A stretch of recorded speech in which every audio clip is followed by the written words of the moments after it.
Welcome to this deep dive. Today we're digging into a whole pile of updates just from one single day, June 5th, 2025. We want to get a real-time snapshot of this, well, whirlwind that is AI development right now. Yeah, it's a lot. We've pulled together news from basically all corners of AI innovation for that day. And our mission really is to try and untangle these threads just from that one day. See what was making waves, understand the ripples, and figure out what this specific moment tells us about where AI is really headed. It's like freezing a frame in a really fast-moving movie, isn't it? Trying to see all the detail. Exactly. And what a frame. It feels like the pace is, well, it's just accelerating, right? So maybe the best place to start untangling is how governments and legal systems are reacting or trying to react. Yeah, trying is the key word. It feels like the tech is way out ahead of the rule book sometimes. Definitely. And that friction, it's creating some pretty big headlines. One of the really notable ones from June 5th was a move out of the Trump administration about the AI Safety Institute. Right. That caught a lot of attention. Hmm. They essentially rebranded it. Hmm. And the key thing, they dropped the word safety from the name. Just dropped safety. That alone says quite a bit, doesn't it? It certainly does. And it wasn't just the name change. It was backed up by comments from Commerce Secretary Howard Lutnick. He was quoted pretty directly saying, we're not going to regulate it. We're not going to regulate it. Wow. Okay, that's unambiguous.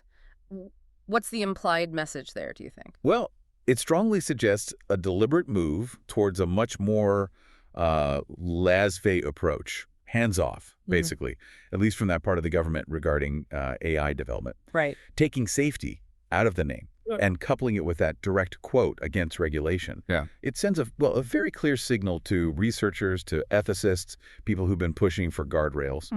The implication seems to be that, fostering rapid innovation, maybe competitiveness, is the top priority, potentially over those mandatory safety checks or ethical frameworks that many argue are, well, pretty crucial right now. So it creates an environment where companies might feel less pressure to slow down or implement costly safety stuff. That seems to be the direction, yeah. Less pressure from federal oversight on that front. Okay, so while one part of the government might be signaling less regulation, the courts seem to be getting pulled in constantly because of AI's impact, like this OpenAI legal fight over user data. Yes, this is a really fascinating one, a real flashpoint. OpenAI is actively pushing back against a court order, an order demanding they save all user logs from ChatGPT interactions. All of them. Why? What's the background there? It came up in the middle of these ongoing copyright infringement lawsuits. News organizations are suing, and they're worried that potential evidence, stuff related to how the AI was trained, might get deleted or destroyed. Okay, so the news outlets fear evidence disappearing, and OpenAI's response is, OpenAI is basically saying, whoa, hold on. They've got several arguments. First, they say the order is just way too broad, and technically, it's a massive burden. I can imagine. Yeah, they argue complying would make it incredibly difficult, maybe impossible, to protect user privacy across all their different users. Free, plus pro, and importantly, their API customers too. The volume of data is just staggering. Right, the scale is huge, hundreds of millions of users potentially. Exactly. And OpenAI contends that saving absolutely everything without a really specific proven need creates a major privacy risk globally. We're talking current chats, deleted chats, maybe sensitive business data passed through the API. So this whole situation, it really throws that underlying tension into sharp relief, doesn't it? The push for AI transparency and data access versus, established privacy rules and what users expect. Yeah, a real clash. And speaking of clashes over data, Reddit launched its own lawsuit, but against Anthropic this time. Different kind of data fight. It is, yeah. And this one can be really important for setting precedents about AI training. Reddit's claim is basically that Anthropic illegally scraped a huge amount of data, over 100,000 pages of comments, specifically to train Claude, their AI model. Illegally scraped. So not just using public data, but doing it in a way Reddit forbids. That's the core accusation, yeah. Reddit alleges Anthropic deliberately bypassed technical safeguards. Things like robots.txt files the signals telling bots where not to go, and also IP address rate limits that are designed to stop massive automated scraping. So actively working around the fences. Seems to be the claim. And maybe even more significantly, Reddit says Anthropic ignored their specific compliance API. That's a tool meant for developers to check if content they accessed has since been deleted by users, so they can delete it too. Wow. Okay, so ignoring user deletions too. That sounds pretty deliberate if true. What does Reddit want out of this? Well, money. For one, damages. They argue they lost out on licensing fees they could have charged if Anthropic had asked permission. But the bigger ask, perhaps, is that they want Anthropic to delete any models and datasets that contain this scraped Reddit data. Delete the models. And crucially, stop any commercial use of Claude models that were trained using that data. That last part sounds like it could be a huge deal, right? If Reddit wins. Could it force AI companies to really prove where their data came from? Maybe lead to much stricter licensing? Absolutely. It could have massive ripple effects. This case really puts the ethics and legality of training AI on publicly available but potentially licensed or copyrighted web data right under the microscope. Yeah. Definitely one to watch. Yeah, no kidding. And it's not just the newer AI companies bumping into issues. Even Google paused a feature, didn't they? This Ask Photos thing. That's right. Ask Photos was meant to let you search your own photo library using natural language. Ask things like, show me photos from my beach trip last year, or find pictures of the cat sleeping. But they quietly paused the rollout. And why the pause? The cited reasons were concerns about accuracy and, again, privacy. It makes sense, right? When you point powerful AI at something as personal as someone's entire photo history. Yeah, the stakes are high. Exactly. Getting it wrong, misinterpreting a query, or worse, having it feel like surveillance, that becomes a huge problem. It just highlights how fragile user trust can be when AI gets really close to our personal data. Makes sense. And just to connect a couple of threads, there was also that news about Windsurf CEO mentioning Anthropic restricting their access to Claude models, reportedly after the OpenAI acquisition. Yeah, that piece seemed like maybe a specific business dispute on the surface. But it could tie into these bigger themes we're discussing: data access, model control. Who gets to use these powerful tools, especially when ownership changes or consolidation happens? Right, like the plumbing of the AI world. Exactly. As these models become foundational infrastructure, who controls the taps becomes a critical issue for businesses built on top of them. Huh. Another dimension to this whole complex picture. So looking at all this from just June 5th, you've got the U.S. admin signaling maybe less safety oversight, companies battling in court over data rights and privacy, even giants like Google hitting pause. What does this whirlwind tell us about the sort of growing pains of managing AI? And how might these fights, these policy shifts, like whether safety is literally in the name or not, how might that actually affect the AI tools you, the listener, use or might use soon? It feels like the ground is definitely shifting. It really shows that fundamental tension, doesn't it? The tech develops proactively, super fast, and the legal and regulatory stuff is reactive, always playing catch-up. These battles are basically society trying to figure out the rules of the road while the cars are already speeding down the highway. Yeah, well put. And while the lawyers and policymakers are wrestling with all that, the actual applications of AI seem to be just exploding everywhere you look. Absolutely. Which brings us neatly to our next big area: AI actually getting to work, moving beyond the lab and the courtroom into real industry adoption and tools that could change how we live and work. Okay, so where did we see AI showing up on June 5th? One partnership that jumped out was AMC, the entertainment company working with Runway. Right. AMC Networks partnering with Runway, who are known for their generative AI tools, especially for video and visuals. They're specifically looking at using Gen AI in their TV and film production processes. Using it how, though? What's the actual goal? The stated goals are pretty clear: cut production costs and speed up post-production work. You can imagine using AI for things like automating certain visual effects, maybe generating background elements, or even helping streamline the editing flow. So this isn't just indie creators anymore. This is mainstream Hollywood, big studios looking seriously at AI for making movies and TV shows. That's what this partnership signals, yeah. AI-powered content creation moving into the big leagues.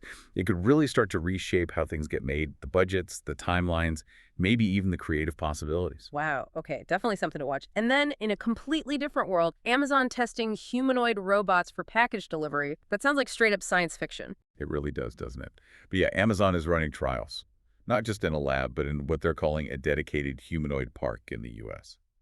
And they're using Rivian electric vans as part of the setup. A humanoid park? Seriously, what are they actually testing there? What's the robot do? So picture the van pulling up. The idea they're testing is, can the humanoid robot efficiently get out of the van, grab a package, and deliver it to the doorstep, while the human driver is maybe simultaneously delivering another package nearby on foot? Ah, okay, so it's about efficiency, making 2 deliveries at once from one vehicle. That seems to be the core goal, yeah. Yeah. Speeding up that crucial last-mile delivery, especially in denser areas. The park is likely for refining the robot's movements, navigation, package handling, all that stuff, before they try it out on, quote, field trips to actual homes. The potential impact on delivery times and, let's be honest, labor costs, that could be absolutely massive if they get it working at scale. Huge implications for logistics networks, definitely. And shifting from robots delivering packages to tools maybe more of us might use directly.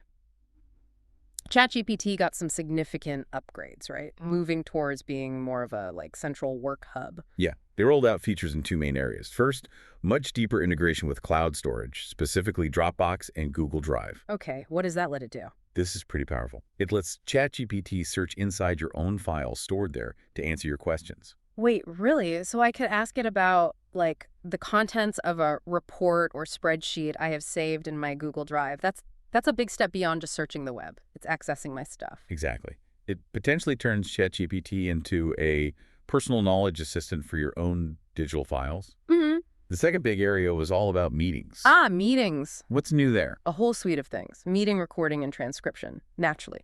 But also generating notes with timestamps linked back to the recording, suggesting follow-up actions based on the discussion, letting you query the meeting notes later, like searching a document. And even turning identified action items directly into a structured document format they call Canvas. Okay, that collection of features really does push ChatGPT much further into being an all-around productivity tool, especially for businesses, right? Streamlining all that meeting admin and follow-up. Definitely seems aimed at boosting enterprise adoption, yeah. Automating tasks that usually take up a fair bit of manual effort after meetings. Interesting. And kind of related to AI generating content, Anthropic is actually using its own AI, Claude, to write its company blog posts. That's right. They launched a section called Claude Explains, Yeah. which is focused on educational stuff, mainly for developers. Yeah. And the key point is the articles are written by their Claude models. Written by the AI. Is there a human editor involved or? They do state there's human oversight in the process, yes. Mm, But the initial drafting, the core content creation, comes from the AI. okay. What's the significance of that, do you think? Well, it shows a growing confidence, doesn't it? Oh. Trusting their own generative AI to produce coherent, informative, public-facing content under the company banner. It does. Though I guess it also brings up those questions about transparency again, right? Should AI-authored content always be clearly labeled, even if edited by humans? It's part of that ongoing debate about authorship and accountability. Absolutely. It's a tricky area. Mm. And just rattling off a few other tool updates from that day that seemed significant. Yeah, what else was out there? Mistral AI, they're a big name, particularly in open source and enterprise. They released Mistral Code. It's pitched as an enterprise-grade coding assistant, bundling several of their models to help developers write and debug code faster. A clear competitor in that space. Okay, AI for coding. What else? Luma Labs, they do cool stuff with visuals. They launched something called Modify Video. Modify video. What does it modify? Apparently, it lets you take an existing video and completely restyle it using AI. Mm-hmm. Not just filters, but potentially changing the whole visual style or even swapping characters or backgrounds after filming. Whoa, seriously. That sounds like it could be huge for video editing and effects if it works well. Potentially, yeah. A massive tool for creators. And then Suno, the AI music platform, they rolled out a bunch of new features too. Ah, Suno's been getting a lot of buzz. What did they add? Things like an upgraded editor for more control, stem extraction, which is huge for musicians, letting you separate vocals, drums, etc., plus creative sliders for fine-tuning the style, and longer uploads up to 8 minutes for using your own audio props. Okay, look at the sheer range then. We've got AI potentially changing how movies are made, humanoid robots delivering packages, sophisticated tools for coding, video editing, music creation, all hitting the market or advancing significantly. It feels like AI is starting to pop up in places you might not have even thought about a year or two ago. How are you seeing it show up unexpectedly? The breadth is just incredible, isn't it? And the speed. But of course, all these amazing applications, these new models getting smarter, they don't run on hopes and dreams. They need serious power and constant improvement under the hood. Right. Which brings us to that third crucial piece from the June 5th news. The stuff about actually powering and improving AI, the infrastructure and the foundational tech needed to make it all work. Exactly. And one headline really drove home the sheer scale of the infrastructure needed, Meta's move on energy sourcing. Well, yeah, the Meta deal. They signed a big deal with Constellation Energy, didn't they? Explicitly linked to powering their AI infrastructure. And the power source was Nuclear. Nuclear power, yes. Mm. A 247 carbon-free source to meet the massive, relentless energy demands of their AI data centers. Nuclear for data centers. That feels like a significant statement about just how much power this AI boom requires. It absolutely is. The requirements are just astronomical, and they're growing like crazy. Training and running these huge AI models takes reliable, high-density power. Meta turning to nuclear suggests that, maybe traditional renewables alone or even fossil fuels aren't enough or aren't the right fit strategically for this kind of constant heavy load in some places. So the AI arms race isn't just about chips and algorithms. It's actually pushing innovation, or at least new strategies, in large-scale energy generation, too, even bringing nuclear back into the corporate spotlight. It seems that way, yeah. Yeah. It really highlights the massive physical footprint supporting this digital AI revolution. Truly underscores the scale. Okay, so that's the power input. What about making the AI itself better, more trustworthy? There was news about an MIT spin-out, Themis AI. Yes, Themis AI. Yeah. They're tackling a really fundamental challenge in AI right now, uncertainty, or sometimes called calibration. Uncertainty, meaning what exactly? Meaning they're building tools to help AI models understand and, crucially, communicate what they don't know or how confident they actually are about an answer or a prediction they make. Oh, okay. That sounds incredibly important, especially with all the talk about AI hallucinations or models just making stuff up confidently. It's absolutely vital. Think about using AI in critical areas, healthcare, finance, autonomous systems. Knowing when the AI is unsure is potentially just as important as knowing when it's confident and correct. The Themis AI's work aims to build that reliability and risk awareness into the systems. So how do their tools actually help? What's the outcome? The tools provide ways for models to output not just an answer, but also some kind of score or measure of its own confidence or uncertainty about that answer. This lets a human user or another automated system know whether to trust the output, whether to double-check it, or maybe just rely on a different method if the AI flags low confidence. Okay, so we could eventually expect AI systems that are, in a way, more honest about their own limitations, leading to safer deployment in those critical areas. That's precisely the goal. It's foundational work, maybe less flashy than a new AI image generator, but arguably essential for building long-term trust and enabling AI to be used safely and effectively, where mistakes really matter. Right, so when you think about what it takes securing immense, reliable power, like nuclear, and this deep fundamental research into making AI understand its own limits, what kind of massive underlying effort is really needed just to support all those applications we talked about, the movie making, the robots, the productivity tools? It's clearly way more than just coding. Oh, absolutely. It highlights that this AI revolution is deeply multidisciplinary. It needs huge investments in computing, yes, but also breakthroughs in energy, material science, and fundamental AI theory around things like uncertainty, fairness, and robustness. It's this vast interconnected ecosystem. Okay, let's try and pull this all together then. Just from this one day, June 5th, 2025, we saw governments grappling, sometimes quite contentiously, with regulation and safety.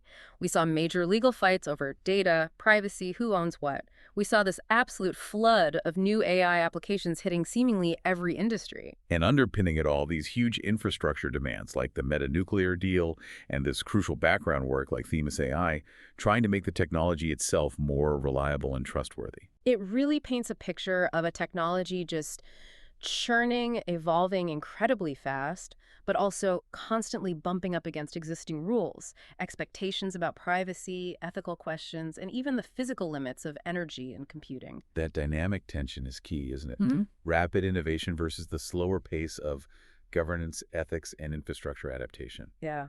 And it reinforces that AI isn't just, one single thing moving forward. It's this really complex ecosystem, changing on so many fronts at once with all these different forces pushing and pulling. It's an incredibly exciting time, full of potential, but also one that clearly requires a lot of careful navigation and critical thinking about the challenges. Definitely. So wrapping up this deep dive, the snapshot from June 5th really hammers home that feeling. AI is moving at an absolute breakneck speed, bringing amazing applications, yes, but also generating these really fundamental questions and conflicts that we're only just starting to wrestle with as a society. It's a landscape demanding constant attention and, yeah, informed thought about where it's all heading. So, here's a thought to leave you with. Considering everything we've touched on just from this one day, the policy signals, the explosion of applications, the legal fights over data, the energy demands, the push for reliability, Which single development or trend do you think will turn out to be the most important one to keep an eye on over the next year? What's the signal in all this noise that you think really matters most? Something to chew on. That's an excellent question to ponder. Thanks for joining us for this deep dive into the AI whirlwind of June 5th, 2025.